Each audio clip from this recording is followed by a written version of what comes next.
আদি শঙ্করাচার্যকৃত বিবেক চূড়ামণির প্রথম 50টি শ্লোকের মর্মার্থ। সকল বেদান্ত সিদ্ধান্তের দ্বারা যাহাকে জানা যায়, অথচ যিনি বাক্য মনের অগোচর, যিনি পরমানন্দ স্বরূপ, তিনি সকল গুরুর গুরুস্বরূপ, সেই বেদান্ত বেদ্য পরমাত্মাকে আমি প্রণাম করি। অথবা সকল বেদান্ত শাস্ত্রের বিষয় বাক্য মনের অতীত পরমানন্দ স্বরূপ আমার সদ্গুরু আচার্য গোবিন্দপাদকে আমি প্রণাম করি। গো শব্দের অর্থ হল বাণী বা বেদান্ত বাক্য। বেদান্ত বাক্য সহায়ে যাহাকে লাভ করা যায়, জানা যায়, তাহাকে বলা হয় গোবিন্দ। মনুষ্য জন্ম লাভ দুর্লভ।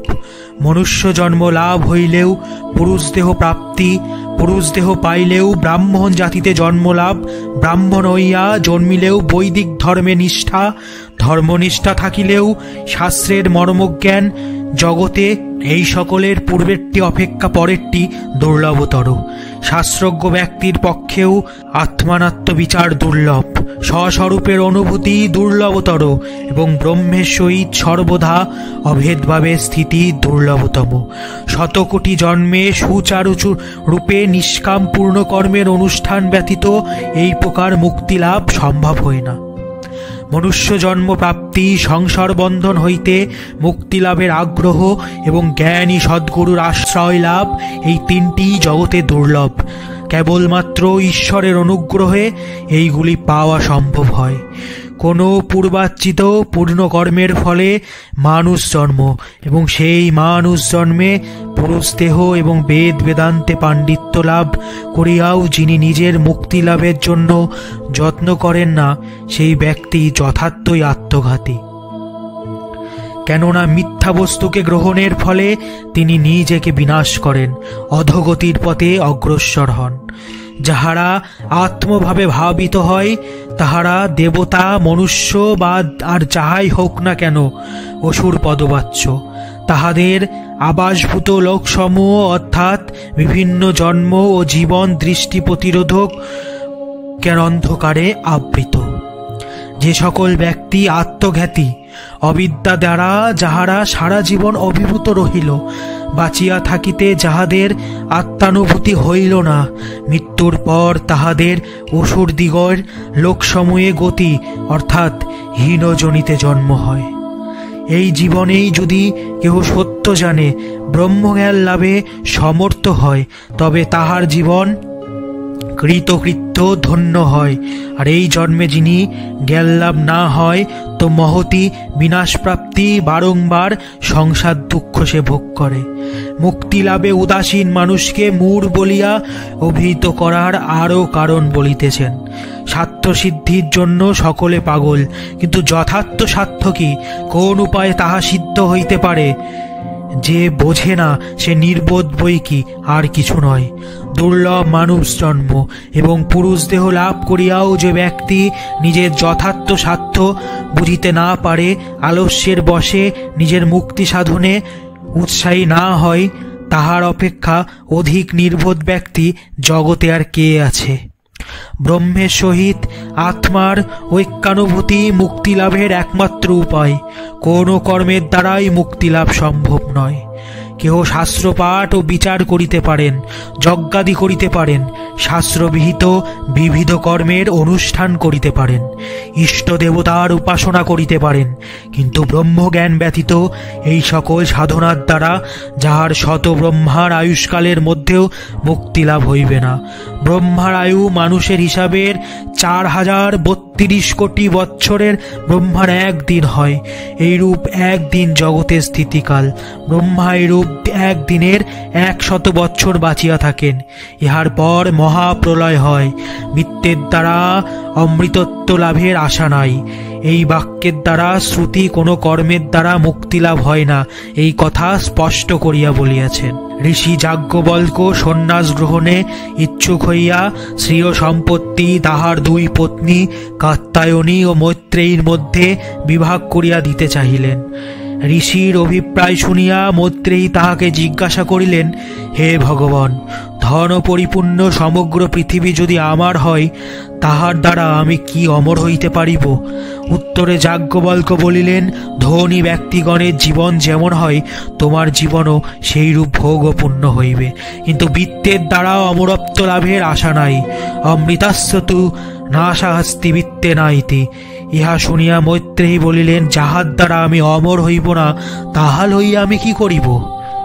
অতএব বুদ্ধিমান ব্যক্তি সমস্ত বাহ্য সুখভোগের আকাঙ্ক্ষা পরিত্যাগপূর্বক সাধু আত্মজ্ঞ মহাপুরুষকে গুরুরূপে প্রাপ্ত হইয়া তাহার উপদিষ্ট সাধনায় মনকে একাগ্র করিবেন এবং মুক্তি লাভের জন্য যত্নশীল হইবেন। সংশয় ও বিপর্যয় রহিত এবং আত্মনিষ্ঠ চিত্তবৃত্তি সহায়ে ঈশ্বর সময়ের বিষয়ে এবং সকল কর্মে আসক্তি ত্যাগ করিয়া সংসার সমুদ্রে নিমগ্ন আত্মাকে নিজের সাধনা সহায়ে উদ্ধার করিবে। সমস্ত সংকল্প ত্যাগকারী সাধক যখন ইন্দ্রিয় ভোগ্য সকল বিষয়ে বা নৈত্য নৈমিত্তিকাদি কর্মে আসক্তি শূন্য হয়, তখন তাহাকে যোগরূঢ় বলা হয়। বিবেকযুক্ত মনের দ্বারা নিজেকে সংসার সাধন হইতে উদ্ধার করিবে, কখনো নিজেকে বিষয়াসক্ত করিবে না। শুদ্ধ মনই মানুষের প্রকৃত হিতকারী বন্ধু, আবার বিষয়াসক্ত মন মানুষের সংসার বন্ধনের হেতু পরম শত্রু। যে ব্যক্তি এই জগতে 100 বৎসর বাঁচিয়া থাকিতে উৎসুক, তিনি শাস্ত্রবিহিত কর্ম করিয়াই বাঁচিতে ইচ্ছা করিবেন। এই প্রকার দেহাভিমানী তোমার পক্ষে কর্ম করা ব্যতীত কোনো প্রকার উপায় নাই, যাহার দ্বারা অশুভ কর্মের ফলে তাহার দ্বারা লিপ্ত না হইয়া তুমি থাকিতে পারো। শাস্ত্রের বহু স্থলে এই প্রকারে কর্ম অবশ্য কর্তব্য বলিয়া বিধান দেওয়া হইয়াছে, কিন্তু এই সকল বিধি সংসার সুখে আসক্ত দেহাভিমানী ব্যক্তিগণের জন্ম। এইরূপ ব্যক্তিদিগের পক্ষে কর্ম অবশ্যই কর্তব্য। সকাম কর্মের ফল যখন অচিরস্থায়ী এবং তুচ্ছ বলিয়া বোধ হইবে, তখন নিষ্কাম কর্মের প্রবৃত্তি আসিবে। নিষ্কাম কর্ম অনুষ্ঠানের ফলে চিত্তশুদ্ধি যাহাদের হইয়াছে, তাহারাই ব্রহ্ম বিচারের অধিকারী। আলোচ্য শ্লোকে কেবল সকাম কর্ম ত্যাগের বিধানটাই দেওয়া হইয়াছে। নিষ্কাম কর্মের দ্বারা চিত্তশুদ্ধি হয়, কিন্তু ইহার দ্বারা আত্মস্বরূপের উপলব্ধি হয় না। কেবলমাত্র বিচারের দ্বারা বাহ্য বস্তুরূপের উপলব্ধি হয়, কিন্তু কোটি কোটি কর্মের অনুষ্ঠানের দ্বারা কিছুমাত্র প্রয়োজন সিদ্ধ হয় না। চিত্তশুদ্ধ হইলে আত্মস্বরূপ শত প্রকাশিত হয়। যথা দর্শনের অভাব হেতু রজ্জুতে সর্পদর্শন করিয়া মানুষ যে ভয় পায় এবং সেই ভয় হইতে হৃৎকম্প প্রভৃতি যে দুঃখ অনুভব করিয়া থাকে, প্রদীপাদি সহায়ে রজ্জুতে রজ্জু বলিয়া জানা সেই দুঃখ নিবারণের একমাত্র উপায়। যে বস্তুতে অন্য বস্তুর আরোপ করিয়া ভ্রম উৎপন্ন হয়, সেই অধিষ্ঠানের স্বরূপকে জানার ফলে ভ্রম নিবৃত্তি হয়। বস্তুর স্বরূপ দর্শনের অনুকূল বিচারের দ্বারা এবং বস্তুর স্বরূপাভিজ্ঞ হিতাকাঙ্ক্ষী সদ্গুরুর উপদেশ হইতে বস্তুর যথার্থ স্বরূপের জ্ঞান হইয়া থাকে। স্নান দান বা শত প্রাণায়ামের অনুষ্ঠানের দ্বারা বস্তুর স্বরূপ জ্ঞান হয় না। উপযুক্ত অধিকারী বিচারের যথাযথ ফললাভ হইয়া থাকে। অধিকারীর পক্ষে নির্জন স্থানে বাস, ব্রাহ্ম মুহূর্তাদি কাল, গুরু সহায়তা প্রবৃত্তি যথার্থ জ্ঞানের সহায়ক কারণ রূপে গণ্য হয়। অধিকারীর লক্ষণ পরবর্তী 16 এবং 17 শ্লোকে বলিতেছেন। এই কারণে ব্রহ্মজ্ঞ দয়ালু সদ্গুরের লাভ করিয়া তাহার নিকটে নিরন্তর আত্মস্বরূপের বিচার করা জিজ্ঞাসু ব্যক্তির পক্ষে অবশ্যই কর্তব্য। শ্রুত উপদেশের ধারণা করিতে সমর্থ, সত্যাসত্য বিচারে দক্ষ এবং বেদসম্মত যুক্তির গ্রহণে ও বেদ বিরুদ্ধ যুক্তির খণ্ডনে নিপুণ, এইরূপ লক্ষণযুক্ত পুরুষই আত্মবিদ্যালাভের অধিকারী। ব্রহ্মজ্ঞ ব্যক্তিগণের মতে নিত্যানিত্য বস্তু বিচারশীল, বৈরাগ্যবান, সমাধি গুণ সম্পন্ন, মুক্তিকাম সাধকই ব্রহ্ম বিষয়ে জ্ঞান লাভের অধিকারী। জ্ঞানী ব্যক্তিগণ আত্মজিজ্ঞাসার জন্য 4টি সাধনার কথা বলিয়াছেন। এই 4টি সাধন থাকিলে তবে সাধকের আত্মনিষ্ঠা উৎপন্ন হয়। ওইগুলির অভাব থাকিলে আত্মজ্ঞান হয় না। 4টি সাধনের প্রথমটি হইতেছে নিত্যানিত্য বস্তু বিবেক, ইহার পরগুলি হইতেছে ইহামূত্র ফল ভোগ বিরাগ, সমাধি শট সম্পত্তি এবং মুমুক্ষত্ব। ব্রহ্ম সত্যাম এবং জগত মিথ্যা, এই প্রকার দৃঢ় প্রত্যয় নিত্যানিত্য বস্তু বিবেক বলিয়া কথিত হয়। বিচার করিয়া দেখিলে জগতের কোনো বস্তুই নিত্য অর্থাৎ চিরস্থায়ী নয়, সব কিছুই পরিবর্তনশীল ও বিনাশশীল। যে বস্তু কাল আমার নিকট অতি মনোরম বলিয়া প্রতিভাত হইয়াছিল, আজই আবার তাহা অতি তুচ্ছ, ঘৃণ্য বা ত্যায্য বলিয়া মনে হইতেছে। আমরা এই সকল পরিবর্তনশীল ও ক্ষণস্থায়ী বস্তুকে সত্য ও সুখদায়ক বলিয়া আঁকড়াইয়া ধরিয়া থাকি এবং জন্ম জন্মান্তর ধরিয়া এই ক্ষণে সুখ, পরক্ষণে আবার দুঃখ এই অনুভব করি। বিচারের দ্বারা জগতের সমস্ত বস্তু মিথ্যা এবং ব্রহ্মই চিরসত্য। এই প্রকার দৃঢ় প্রত্যয়কে বলা হয় নিত্যানিত্য বস্তু বিবেক। নিজের দেহ হইতে ব্রহ্মার দেহ পর্যন্ত অনিত্য ভোগ্য বস্তু সমূহের দোষ দর্শন ও শ্রবণের ফলে মনে সে সকল বিষয় ত্যাগের যে ইচ্ছা উৎপন্ন হয়, সেই ইচ্ছাকেই বৈরাগ্য বলা হয়। মানুষের শরীরে যে অনিত্য তা সকলের প্রত্যক্ষের বিষয়। প্রত্যক্ষ কর্মের দ্বারা মানুষ ব্রহ্ম হইতে পারে, কিন্তু ব্রহ্মার শরীর দীর্ঘস্থায়ী হইলেও চিরস্থায়ী নয়। ব্রহ্মলোক প্রাপ্ত সুখেরও একদিন না একদিন অবসান হয়। কোনো কোনো বস্তুর অনিত্যত্ব আমার নিজেরা দেখিয়া জানি, আবার কর্তৃকগুলির মিথ্যাত্ব শাস্ত্র হইতে বা জ্ঞানী ব্যক্তির মুখ হইতে শুনিয়া স্থিত করি।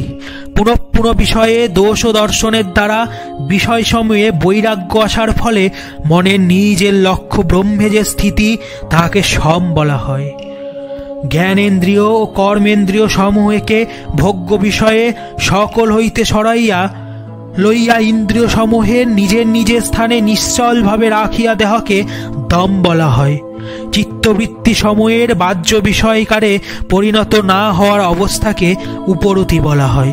যে কোনো প্রকারের দুঃখ উপস্থিত হোক না কেন, তাহার জন্ম মনে কোনো রূপ চিন্তা ভাবনা না করিয়া বা দুঃখের কথা অন্যের নিকট প্রকাশ না করিয়া এবং দুঃখের প্রতিকারের জন্য কোনরূপ চেষ্টা না করিয়া সহ্য করিয়া যাহাকে তিতিক্ষা বলে।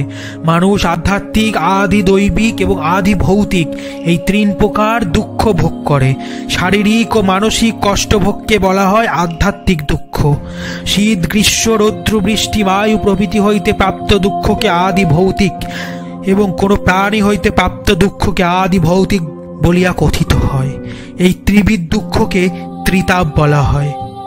গুরু উপদেশ এবং বেদান্ত শাস্ত্রের শিক্ষা যথার্থ সত্য বলিয়া দৃঢ়তার সহিত অন্তরে গ্রহণ করাকে জ্ঞানীগণ শ্রদ্ধা আধ্যা দিয়া থাকেন।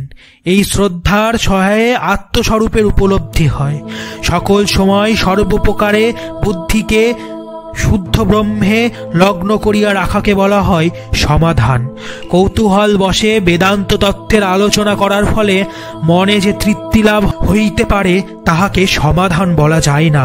শাস্ত্র পাঠের ফলে এক প্রকার মানসিক তৃপ্তি লাভ হইতে পারে, কিন্তু তাহাতে মজিয়া থাকিলে ব্রহ্মজ্ঞান হয় না।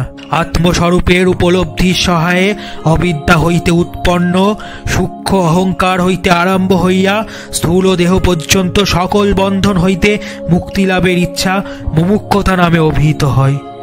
অধিকারী বিশেষে মুক্তির ইচ্ছা কাহারও অল্প, কাহারও মধ্যম রূপে প্রথমে উৎপন্ন হইলেও সেই অল্প বা মধ্যম মুমুক্ষতা বৈরাগ্য এবং সম দমাধি সাধন সহায়ে ও গুরুর কৃপার কালে তীব্র রূপ ধারণ করিয়া আত্মসাক্ষাৎকার রূপ ফল প্রদান করে। কিন্তু যে সাধকের বৈরাগ্য এবং মুমুক্ষা পূর্ণমাত্রায় বিদ্যমান থাকে, সেই সাধকের সমাধি সাধন সার্থক অর্থাৎ মোক্ষ সহায়ক হয়। যে সাধকের বৈরাগ্য মুমুক্ষতা এই দুই সাধনেরই অল্পতা থাকে, তাহার সম দমাদি সাধনের চেষ্টা মরীচিকায় দৃষ্ট বাড়ি প্রবাহের ন্যায় আভাস মাত্রে পর্যাবসিত হয়।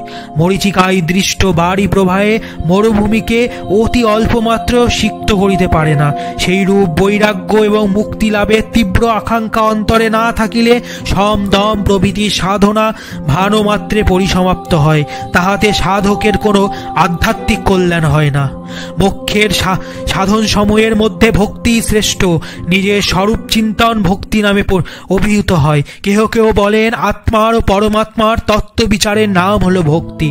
অনাদি অবিদ্যা হইতে উৎপন্নের ন্যায় দৃষ্ট অনাত্মা বস্তু সমূহ হইতে নিজের স্বরূপ পৃথক করিয়া বিচারকে অদ্বৈতবাদীগণ ভক্তি শব্দের দ্বারা অভিহিত করিয়া থাকেন। পূর্বোক্ত সাধন সম্বন্ধ মুক্তিকাম ব্যক্তি আত্মার স্বরূপ জানিতে ইচ্ছুক হইয়া ব্রহ্মজ্ঞ গুরুর সম্মুখে উপস্থিত হইবেন। এইরূপ গুরুর উপদেশ সংসার বন্ধন হইতে মুক্তি ঘটে। সংসার বন্ধনের হেতু অজ্ঞানের নাশও হয়। বেদজ্ঞ নিষ্পাপ কামনা শূন্য এবং যে ব্রহ্মজ্ঞ পুরুষ বাহ্য বিষয় ত্যাগ করিয়া ব্রহ্মচিন্তায় মগ্ন, শান্ত, জ্বলিত কষ্ট, ধূম ও শূন্য অগ্নির ন্যায় তেজস্বী, অহেতুক, দয়াপরায়ণ, প্রণত সৎ ব্যক্তিগণের বন্ধুস্বরূপ, এই প্রকার গুরুকে ভক্তি সহায়কারে প্রদান নম্রতা ও সেবা দ্বারা প্রসন্ন করিয়া তাহার নিকট নিজের জ্ঞাতব্য বিষয় নিবেদন করিবেন। গুরু সমীপে জ্ঞান লাভের জন্মশ্রুতির নির্দেশ এইরূপ। কর্ম ফলসমূহ পরীক্ষা করিয়া ব্রাহ্মণ বুঝিবেন এই সংসারে নিত্যবস্তু কর্মের দ্বারা পাওয়া যায় না। এইরূপ বুঝিয়া তিনি বৈরাগ্য প্রাপ্ত হইবেন এবং নিত্যবস্তু জানিবার জন্ম যজ্ঞ কাষ্ঠ হস্তে লইয়া বেদজ্ঞ ব্রহ্মনিষ্ঠ গুরুর সমীপে গমন করিবেন। প্রণত গণের হিতকারী দয়া সিন্ধু হে প্রভু, তোমার সরল করুণামৃত ধারাবর্ষণকারী স্নিগ্ধ কৃপা কটাপক্ষপাতের দ্বারা সংসার সমুদ্রে পতিত আমাকে উদ্ধার করো। জন্ম মরণ রূপ দুর্নিবার্য সংসার দাবানলের দগ্ধ এবং দূরদিষ্ট রূপ বায়ু প্রবাহের দ্বারা অতি কম্পিত মৃত্যু ভয়ে ভীতু তোমার শরণাগত আমাকে রক্ষা করো। তোমা ছাড়া আর কোনো আশ্রয়স্থল আমি জানি না। অতীত জীবনে কৃতকর্ম সময়ের সমষ্টি সাধারণত যাহার আংশিক ফল বর্তমান জীবনে ভোগ হয় তাহাকে অদৃষ্ট বলা হয়। দূরদৃষ্ট অর্থে অতীত জীবনের মন্দ কর্মসমূহের ফলের সমষ্টি। বসন্ত ঋতু যেমন তরুলতার নব পত্র পুষ্প ফলের সম্ভার প্রদান করিয়া জীবজগতের সুখবর্ধন করে, সেই প্রকার বসন্ত ঋতুর ন্যায় না চাহিতে দাতা মহাশয় সাধু ব্যক্তিরা এ জগতে বাস করেন। তাহারা নিজেরা সাধন বলে দুস্তর সংসার সমুদ্র পার হইয়া শরণাগত অন্য ব্যক্তিদিগকে কোনরূপ না আশা রাখিয়াই জ্ঞান প্রদানের দ্বারা সংসার সমুদ্রের পারে লইয়া যাওয়ার জন্য অবস্থান করেন। অপরের দুঃখ নিবারণে তৎপরতা মহাপুরুষগণের স্বাভাবিক বৃত্তি। না চাহিলেও তাহারা সহায়তা করিতে অগ্রসর হন। চন্দ্র যেমন তীব্র সূর্য কিরণে তাপিত পৃথিবীকে নিজের স্নিগ্ধ কিরণ বর্ষণ দ্বারা তৃপ্ত করেন, সংসার রূপ দাবানলের দহন জ্বালায় তাপিত এই শরণাগত দাসকে আপনার বচন রূপ কলস হইতে নির্গত ব্রহ্মজ্ঞান রূপ মধুর পবিত্র শান্তি সুখদায়ক উদার শ্রবণ দুঃখ নাশক বাক্যামৃত সিন্ধন দ্বারা তৃপ্ত করো। হে প্রভু, যাহারা ক্ষণকালের জন্ম আপনার কৃপাদৃষ্টি লাভের প্রাপ্ত হয় তাহারা ধন্য। কি উপায়ে আমি এই সংসার সমুদ্র উত্তীর্ণ হইব? এই জগতে আমার কি বা যথার্থ আশ্রয়? কর্ম জ্ঞান উপাসনার মধ্যে কোন উপায় আমি সাধন রূপে গ্রহণ করিব? এই সকল কিছুই আমি জানি না। হে প্রভু, দয়া করিয়া আমাকে রক্ষা করো, আমার সংসার দুঃখের নাশ করো। এই প্রকার উক্তিকারী সংসার জ্বালাই দগ্ধ শরণাগত মুমুক্ষ ব্যক্তিকে দর্শন করিয়া মহাপুরুষ গুরু শীঘ্রই অভয় প্রদান করেন। সেই বিদ্বান ব্রহ্মজ্ঞ গুরু সম্যক রূপে উপদেশ পালনে তৎপর চাঞ্চল্য রহিত সমযুক্ত শরণাগত মুক্তিকাম তাহাকে কৃপাপরশ হইয়া তত্ত্বোপদেশ দিলেন। যথাবিধানে সমীপাগত প্রশান্ত চিত্ত এবং সংযত সেই শিষ্যকে ব্রহ্মজ্ঞ গুরু, যে ব্রহ্মবিদ্যা সহায়ে অক্ষর পরম পুরুষকে জানা যায়, সেই বিদ্যা যথাযথ রূপে উপদেশ দিলেন। হে বিদ্বান, ভয় পাইও না, তোমার আর সংসারে গতাগতি হইবে না। এই সংসার সিন্ধু উত্তীর্ণ হওয়ার উপায় আছে, যে উপায় অবলম্বনে সাধকগণ ইহার পারে গিয়াছেন, তোমাকে সেই উপায়ের উপদেশ দেব। সংসার ভয় নাশক অবশ্য ফলপ্রদ এক বিশেষ উপায় আছে, সেই উপায় অবলম্বনে সংসার সমুদ্র অতিক্রম করিয়া পরমানন্দ লাভ করিবে। উপনিষদ সমূহে তাৎপর্য বিচারের দ্বারা সংশয়াদির হিত জ্ঞান উৎপন্ন হয়। এই জ্ঞানোৎপত্তির সঙ্গে সঙ্গে সংসার দুঃখের সর্বতোভাবে নাশ হয়। অবিদ্যাবশত দেহকে আমি বলিয়া বোধ হয়। শ্রুতি বলেন শ্রদ্ধা, ভক্তি এবং জ্ঞান এই তিনটি যোগ লাভের সাক্ষাৎ হেতু। যিনি চাঞ্চল্য ত্যাগ করিয়া কেবলমাত্র এই সকল সাধনে নিযুক্ত থাকেন, তাহার অবিদ্যা কল্পিত দেহবন্ধন হইতে মুক্তি লাভ হয়। অবিদ্যাবশত দেহকে আমি বলিয়া বোধ হয়। এই অজ্ঞানই জীবের বন্ধন। স্বস্বরূপের জ্ঞানের অভাব হইতে বস্তুত পরমাত্মা স্বরূপ তোমার অনাত্মাই অর্থাৎ দেহাদি জড় বস্তুতে আমি আমার জ্ঞান আসিয়াছে, আর সেই জড়ের সহিত সংসার বন্ধবশত তোমার জন্ম মরণ রূপ সংসার দৃষ্ট হইতেছে। আত্ম ও অনাত্মার বিচার হইতে উৎপন্ন আত্মজ্ঞান রূপ অগ্নি অজ্ঞানের সহিত তাহার কার্য অহংকারাদি দগ্ধ করিয়া ফেলিবে। শিষ্য বলিলেন, প্রভু, আমি এই প্রশ্ন করিতাছি, দয়া করিয়া শুনুন। আপনার মুখ হইতে এই প্রশ্নের উত্তর পাইয়া আমি কৃতার্থ হইব। বন্ধন বলিয়া যাহাকে বলা হয়, সেই বন্ধনের স্বরূপ কি? সেই বন্ধন কোথা হইতে আসিল? ইহা থাকে কি প্রকারে? ইহা হইতে মুক্তরই বা কি উপায়? অনাত্মাই বা কি বস্তু, আর আত্মা স্বরূপই বা কি? এই অনাত্মা ও আত্মার পার্থক্য জ্ঞান কোন উপায়ে লাভ করা যায়? আমাকে এই প্রশ্ন সমুদায়ের উত্তর দয়া করিয়া দিন। গুরু বলিলেন, হে শিষ্য, তুমি ধন্য, তুমি কৃতার্থ, তুমি তোমার বংশকে পবিত্র করিলে। অবিদ্যা বন্ধন হতে মুক্ত হইয়া ব্রহ্মস্বরূপ উপলব্ধির ইচ্ছা হইতে তুমি ধন্য হইলে আজ। আদি শঙ্করাচার্যকৃত বিবেক চূড়ামণির প্রথম 50টি শ্লোকের মর্মার্থ এখানেই শেষ হইল। পরবর্তী এপিসোডে আমরা শিষ্যের অতি গুরুত্বপূর্ণ প্রশ্নের সংশয়গুলি গুরু কিভাবে নিবারণ করিলেন তা আপনাদের সামনে তুলে ধরব।